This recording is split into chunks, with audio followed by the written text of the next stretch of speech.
We are in the kitchen today and we are going to be canning ham. We're going to walk you through the process. First, we have to start off with a ham, and this is a home cured ham. It's about 10 pounds now that it's been baked. I have 12 pints sitting aside. I'm not quite sure if I'm going to need all of these today, and we are also going to be pressure canning this ham. Canned ham is absolutely wonderful, but one of our main reasons for wanting to can it is because there's just 2 of us in our family, and a ham this size provides a lot of food. We can't realistically eat through this within the week, so we like to can it. This is a bone-in ham, and it came from a pig that had lots of fat, a nice heritage cross pig. We're going to be cutting most of this off because this is not ideal for canning, and we're going to try to get most of the meat.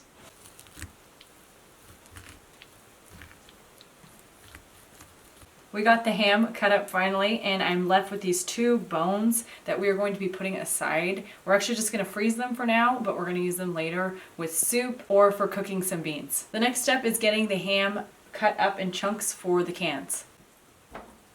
I'm going to be going back along and just chopping off some of the fat or undesirable pieces. And I'm just going to do a rough chop for the cubes.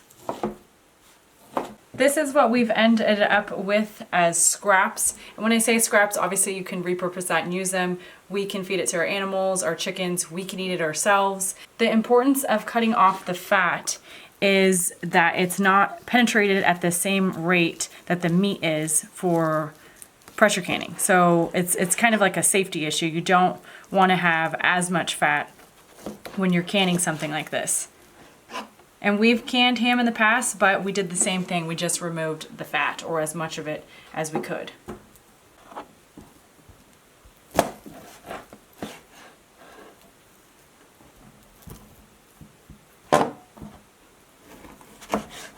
Now that we have our ham prepared, I am going to turn on our pressure cooker, and we have the amount of water in here that should already be in there.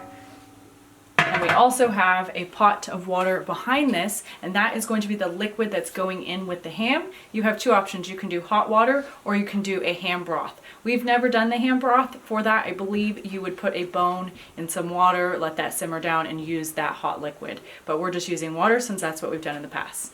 I'm going to go ahead and wash these pints with hot soapy water to get them ready. And then what I like to do is just lightly simmer the lids. I know that's not recommended anymore necessarily, but we find when we don't do that, we have had jars not seal in the past, so I like to heat them. Our jars are cleaned. I'm going to chop up 4 onions. I believe these are a yellow onion that we grew, and we will be putting them at the base of the jars and then adding some herbs.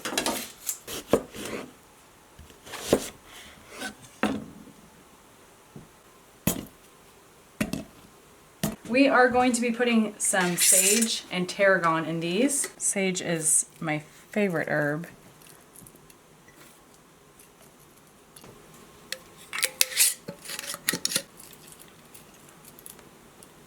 We are going to get started with putting in the cubed ham. Now you can also do this in quarts. We just find that we liked the pint size. And it's okay to just lightly pack them in, but you don't want to jam it in, and we do want to leave 1-inch headspace. We were only able to fill up 9 of these. I'm going to get some hot water in them, and this is where we want to leave 1-inch headspace with liquid.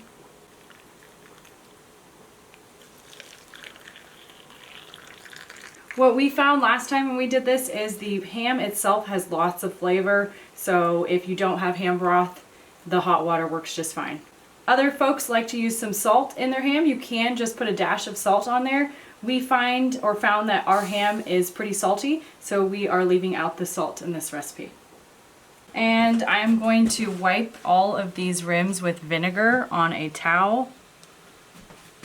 This is a habit of ours no matter what we're canning, but if you do something with sugar, or pectin, or if you have something oily, it's a really good habit to wipe them, just so there's nothing preventing that seal from forming.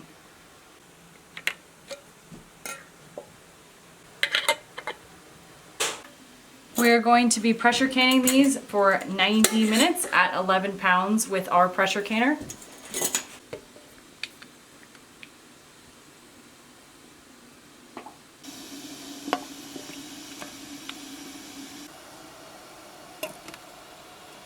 Okay, we are going to get this lid on.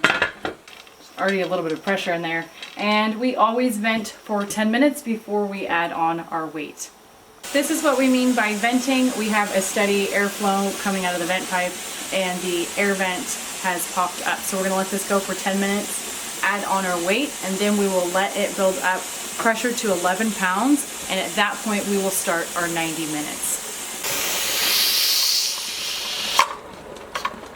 Now we wait. Okay, it has been 90 minutes, so our ham is done canning. We let the pressure canner drop its pressure, and we've already got the lid off, so we are ready to pull the ham out.